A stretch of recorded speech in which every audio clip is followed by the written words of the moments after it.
Je me trouve dans les locaux des NG Productions en compagnie de Christophe Alévèque. Bonjour Christophe. Bonjour. Des optimistes, c'est bien ça. C'est ça, oui. Donc merci beaucoup, je suis très heureux de faire votre connaissance et de pouvoir vous interviewer. Et en fait, je vais commencer avec une mauvaise nouvelle. Oui, parce que ce matin, j'ai vu une information comme quoi tout ira mieux demain, c'est-à-dire la couche d'ozone. Ce sera de la histoire ancienne. Les partis politiques, ils vont donc ils vont faire ce qu'ils promettent. Harcèlement sexuel, c'est terminé. La corruption politique, est-ce que vous y croyez? Pas franchement, non. Pas franchement. C'est le titre du spectacle, mais c'est pour se donner du courage. Mais en tout cas, ça ira mieux demain, ça c'est sûr. Moi, si j'étais pas optimiste, je ne monterais pas sur scène, ça c'est clair. Pourquoi vous avez choisi l'humour? Oh, la question. Pour pas me pendre. L'humour, je sais plus quel poète avait donné cette définition. Finalement, c'est la politique du désespoir un petit peu. Donc, voilà, pour transformer tout ce qui est terrible en rire, c'est il y a quelque chose de. En fait. Si moi j'y arrive assez facilement, c'est naturel. Mais c'est de façon à pouvoir continuer à respirer, prendre ses distances, voir les événements autrement. L'humour est une arme redoutable, une arme d'éducation, mais aussi une arme qui nous permet de continuer de ne pas péter un câble en ce moment. C'est depuis l'année des attentats, depuis 2015, en fait, je me suis rendu compte que moi qui pensais que je faisais un métier totalement dérisoire, parce que c'est dérisoire l'humour, puis il faut que ça le reste. Petit à petit, les spectacles se sont transformés en thérapie collective. Voilà. J'ai vraiment l'impression d'être un médecin sur scène qui faisait du bien. Un peu comme si la société est une cocotte minute, elle va péter, puis l'humoriste il appuie un petit peu sur le kiki pour qu'il sorte un peu de vapeur. Le jeune il s'en fout, le jeune. Il est là, il a 20 ans. Hein, là, tu lui demandes, mais t'as une idée de ce que tu veux faire plus tard? Et là... à quelle heure? C'est ce que explique, j'imagine, les salles pleines que vous faites, hein? Je sais pas, mais je sais pas, ça voudrait dire que les gens sont malades. Et, mais non, c'est surtout, les gens viennent surtout pour se marrer, ouais. Mais je pense qu'il y a un besoin vraiment de sens. C'est pour ça que moi dans les spectacles j'essaye quand même je fais marrer les gens, mais j'essaie d'y mettre un sens, un engagement, une lecture, il y a une écriture quoi. Oui voilà, c'est-à-dire c'est pas rire pour rire. Ça peut de temps en temps, moi j'adore l'absurde, ça peut arriver dans le spectacle, il y a de tout, j'aborde plein de thèmes, il y a même un piano sur scène, je chante. Mais j'aime bien mettre du sens dans ce que je raconte, oui. Est-ce que vous voulez envoyer un message également? Ah non, mais moi je fais pas du tout Alors là, les gens font ce qu'ils veulent, oui. Non, mais prendre de distance est un petit peu plus léger, quoi. Vous êtes toujours un humoriste de gauche? Qu'est-ce que la gauche maintenant? Alors là, c'est pour ça ma question.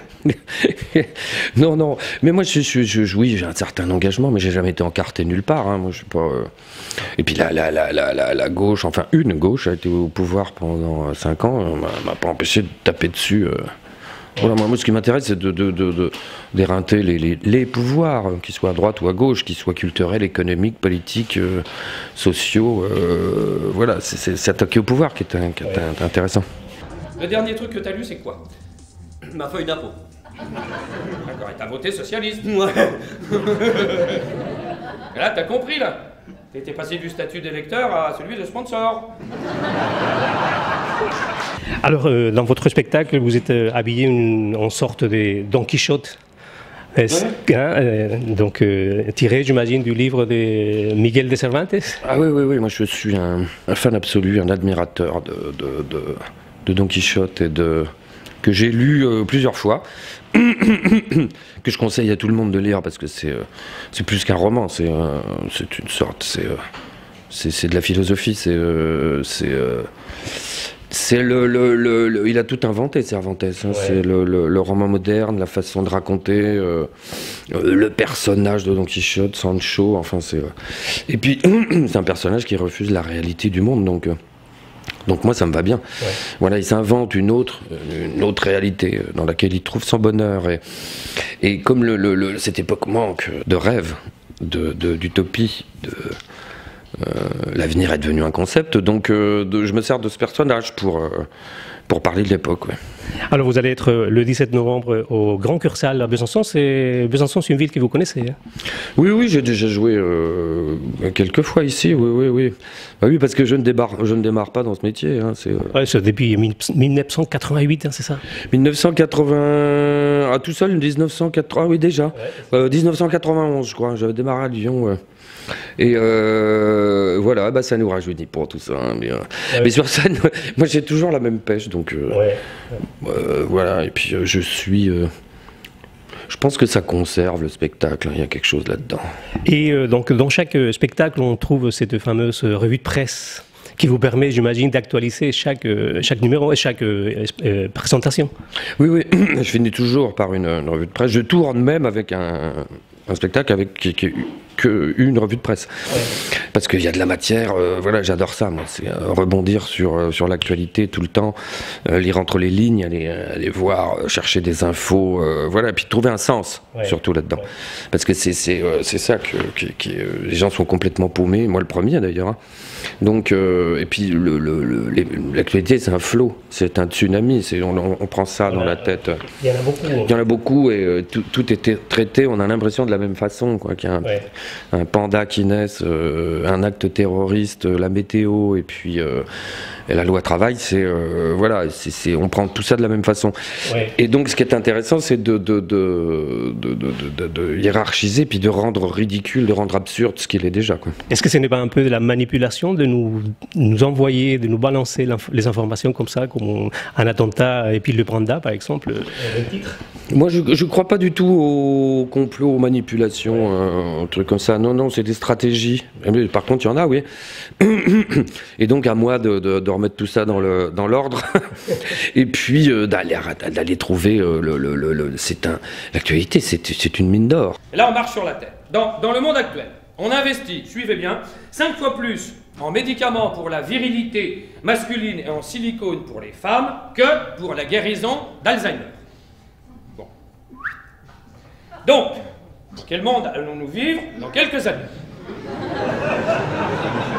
Nous aurons donc des vieilles avec des gros nichons, des vieux avec des pénis bien durs, mais aucun d'entre eux se rappellera à quoi ça sert. En général, quand on voit l'info, mais moi je suis habitué maintenant, c'est pas l'info en elle-même qui est intéressante, c'est ce qu'elle cache. Ce qu'elle veut dire, l'interprétation, la phrase qui manque. Et c'est ça qui est intéressant. Puis souvent, ce que ne font plus d'ailleurs les journalistes maintenant, parce qu'ils n'ont plus le temps, c'est de souvenir d'une vieille information, c'est-à-dire qu'à 3 mois, quoi. Hein. Ouais.